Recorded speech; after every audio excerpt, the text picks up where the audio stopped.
मराठी सिनेसृष्टीत आये हे नाव ऐकलं तर एकच चेहरा समोर येतो, ते म्हणजे अभिनेत्री रत्नमाला. रत्नमालाबाईंचं नाव ऐकलं की डोळ्यासमोर येते ती दादा कोंडकेंच्या पाठीत जोरदार गुद्दा घालणारी, पण आपल्या मुलावर तेवढीच माया करणारी, रागीट पण तितकीच प्रेमळ, शिवाय आपल्या मुलाला लाडाने मुडद्या म्हणून हाक मारणारी ही कदाचित चित्रपटातील पहिलीच आई असेल. दादा कोंडकेंच्या पहिल्या चित्रपटापासून ते रत्नमालाबाई जिवंत असेपर्यंत त्यांच्या प्रत्येक चित्रपटात त्यांनी दादांच्या आईची भूमिका साकारली. उंच शरीर यष्टी, खणखणीत आवाज आणि तितकाच ताकदवान अभिनय ही रत्नमालाबाईंची खासियत होती. पण तुम्हाला कदाचित माहित असेल की मराठी सिनेसृष्टीतील या आयकॉनिक आईनं केवळ मराठीच नाही तर हिंदी सिनेसृष्टीचा मोठा काळ मुख्य अभिनेत्री म्हणून गाजवलाय. म्हणूनच आज आपण या थोर अभिनेत्रीची कहाणी जाणून घेणार आहोत, ज्यांनी मराठी चित्रपटातील आईच्या भूमिकेला अमरत्व बहाल केलं. त्या म्हणजे आपल्या सर्वांच्या लाडक्या रत्नमालाबाई.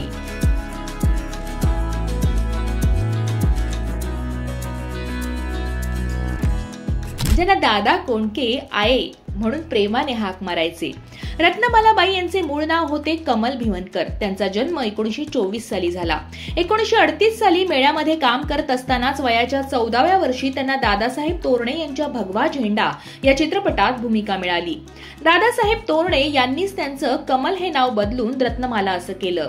या चित्रपटातील भूमिकेमुळे दिसण्यातलं आणि अभिनयातलं त्यांचं देखणेपण त्यांना अनेकानेक चित्रपटांमध्ये भूमिका मिळवून देत राहिलं आणि त्याचबरोबरीनं त्यांची अभिनय कारकीर्दही घडवत राहिलं. आपल्या अभिनयाच्या जोरावर त्यांनी चित्रपट सृष्टीत आपलं नाणं खणखणीत वाजवलं आणि अनेक चित्रपटांमध्ये नायिकेच्या भूमिका मिळवल्या.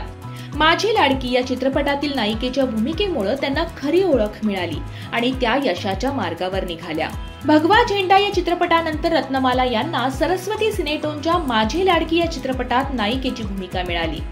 या भूमिकेमुळे रत्नमाला यांना चित्रपट सृष्टीत स्थैर्य मिळालं, नाव मिळालं आणि त्या एक एक पायरी यशाच्या शिखरावर चढू लागल्या. रत्नमालाबाईंच्या करिअरमधील एक महत्वाचा चित्रपट म्हणजे प्रभात फिल्म कंपनीचा 1942 सालचा 10 वाजता. या चित्रपटात त्यांनी साकारलेली आधुनिक स्त्रीची भूमिका त्या काळात खूप गाजली. त्यांची भूमिका तत्कालीन पार्श्वभूमीचा विचार करता खूप गाजली होती. मराठी चित्रपट सृष्टीत आपले बस्तान बसवल्यावर रत्नमाला यांनी आपला मोर्चा हिंदी चित्रपट सृष्टीकडे वळवला आणि त्यांनी हिंदीतही एकापेक्षा एक सर्रास चित्रपट दिले. प्रकाश पिक्चर्सच्या विजय भट यांनी त्यांना स्टेशन मास्तर हा चित्रपट दिला. प्रेम आदिल यांच्यासोबत रत्नमालाबाईंची अभिनयाची जुगलबंदी प्रेक्षकांना इतकी भावली की हा चित्रपट रौप्य महोत्सवी ठरला. या यशामुळे त्यांचा आत्मविश्वास वाढला आणि त्यांनी हिंदी चित्रपट सृष्टीत प्रमुख नायिका म्हणून मान मिळवला. त्यानंतर 40च्या दशकात त्यांनी नायिका म्हणून पोलीस, पनघट, कविता, विक्रमादित्य या हिंदी चित्रपटांमधूनही कामं केली.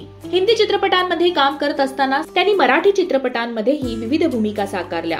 रुक्मिणी स्वयंवर, माझा राम, गोकुळचा राजा, राम राम पाहुणं, सांगते ऐका, मानिनी, रंगपंचमी, वैजयंता, गरीबा घरची लेक, जावई माझा भला, यालाच म्हणतात प्रेम, धन्य ते संताजी धनाजी, धर्मकन्या, कोर्टाची पायरी, काळी बायको, मुंबईचा जावई यासारख्या अनेक चित्रपटांमधून त्यांनी आपल्या अभिनयाची चुणूक दाखवली. पण आपल्या पिढीला त्या खऱ्या अर्थानं परिचित आहेत त्या दादा कोंडकेंच्या चित्रपटातील आईच्या भूमिकेमुळे.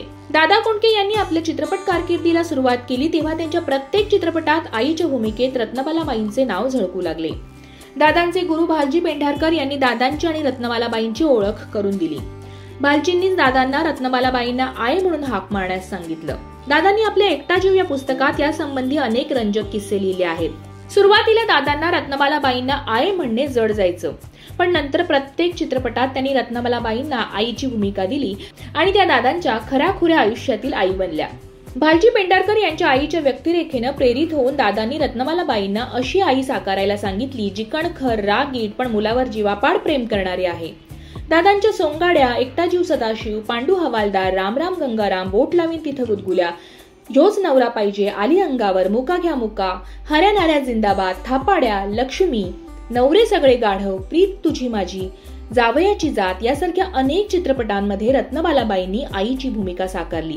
कडखर आवाज, मोठे डोळे, ग्रामीण वेश आणि भाषा आणि त्यात दादा कोंडकेंसारखा अवलिया मुलगा.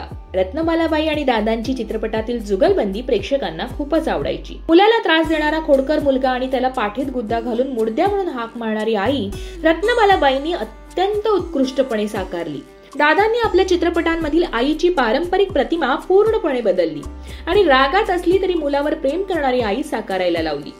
रत्नमालाबाईंनी या भूमिकेला पूर्ण न्याय दिला आणि पारंपरिक आईच्या व्यक्तिरेखेला छेद देत ती अजरामर केली. सुलोचना, दुर्गा खोटे, सुमती गुप्ते, ललिता पवार यासारख्या अनेक अभिनेत्रींनी प्रेमळ आणि वात्सल्यपूर्ण आईच्या भूमिका साकारल्या, पण दादांच्या चित्रपटातील रत्नमालाबाईंची आई निराळीच होती. दादा आणि उषा चव्हाण यांच्या जोडीला जेवढी पसंती मिळायची त्याहून काकणभर जास्त पसंती दादा आणि रत्नमालाबाईंच्या जोडीला मिळायची.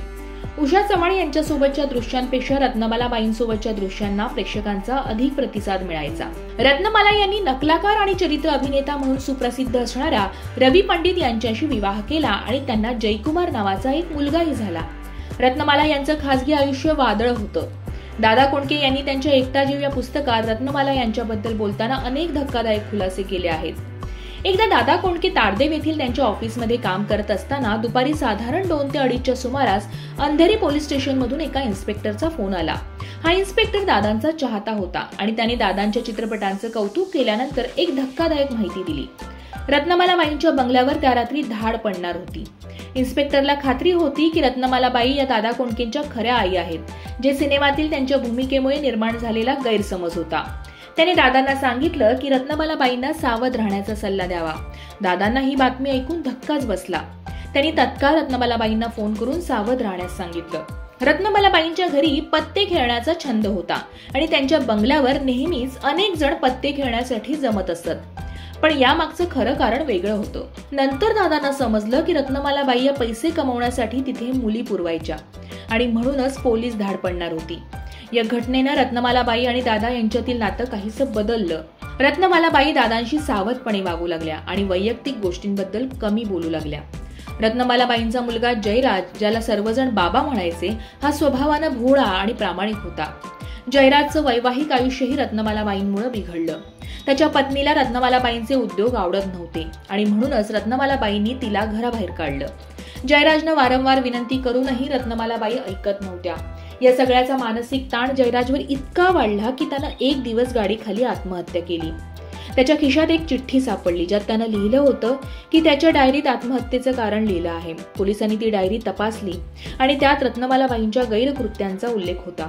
यामुळे रत्नमालाबाईंवर जेलमध्ये जाण्याची वेळ आली होती. पण दादांनी माजी मुख्यमंत्री वसंतदादा पाटील यांच्या मदतीनं हे प्रकरण मिटवलं. जयराजच्या मृत्यूनंतर रत्नमालाबाईंनी एका 25-26 वर्षाच्या मुलाला दत्तक घेतलं. हा मुलगा मुका घ्या मुकाच्या शूटिंग दरम्यान त्यांच्यासोबत होता, पण त्याचं वागणं विचित्र होतं. एकदा तो शूटिंग दरम्यान मातीत लोळत आई असं ओरडला आणि म्हणाला, मला वडिलांची आठवण आली. यामुळे शूटिंगचं वातावरण बिघडलं. रत्नमाला यांचा 24 जानेवारी 1989 रोजी मुंबईत हृदयविकाराच्या झटक्यानं मृत्यू झाला. रत्नमालाबाईंच्या निधनानंतर दादा कोंडकेंनी आपल्या चित्रपटांमध्ये कधीही आईची भूमिका घेतली नाही. त्यांनी काकू किंवा मावशीच्या भूमिकांसाठी इतर अभिनेत्रींना संधी दिली, पण आईची जागा त्यांनी कायम रिकामी ठेवली. रत्नमालाबाईंनी प्रेक्षकांना हसवलं, रडवलं आणि दादा कोंडकेच्या चित्रपटातील आई म्हणून अमर झाल्या. नंतर निधनानंतर त्यांच्या दत्तक मुलानं रत्नमालाबाईंची इस्टेट हडपण्याचा प्रयत्न केला. त्यासाठी त्यानं दादा कोंडकेंना भेटण्याचा प्रयत्न देखील केला, मात्र त्याची नियत पाहून दादांनी त्याला हाकलवून लावलं.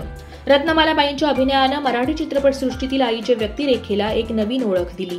आजही त्यांच्या मुर्द्या या हाकेचा नाद प्रेक्षकांच्या मनात घुमतो आणि त्यांची रागीट पण प्रेमळ आई कायम लक्षात राहील. चित्रपटातील दादा कोंडकेंसारख्या अवखळ मुलासोबतचं आई मुलाचं नातं बघताना प्रेक्षक खिळून राहत असत. हे वेगळं सांगण्याची गरजच नाही. किंबहुना सालस, लागवी आपल्या मुलांची काळजी घेताना त्यांच्याबद्दल अपशब्द न बोलता फक्त मुलांवर प्रेम करणाऱ्या आईचं चित्र मराठी चित्रपटानं रंगवलं होतं. पण दादा कोंडकेंच्या चित्रपटांनी आईची ही प्रतिमा बदलून रागात प्रेम व्यक्त करू पाहणारी, आपल्या मुलाच्या भल्यासाठी त्याला अस्सल गावरान शिव्या घालणारी आई रत्नमाला यांच्या रूपानं चित्रपटसृष्टीला दिली. आईच्या रूपातील रत्नमाला यांनी या आईच्या बदललेल्या भूमिकेला खऱ्या अर्थानं न्याय दिला. म्हणूनच त्यांनी साकारलेली ही आई चित्रपटसृष्टीत अजरामर झाली. किंबहुना रत्नमाला यांचे दादा कोंडकेंची आई हेच नाव चित्रपटसृष्टीत रूढ झाले आणि आजतागायत ते तसंच आहे.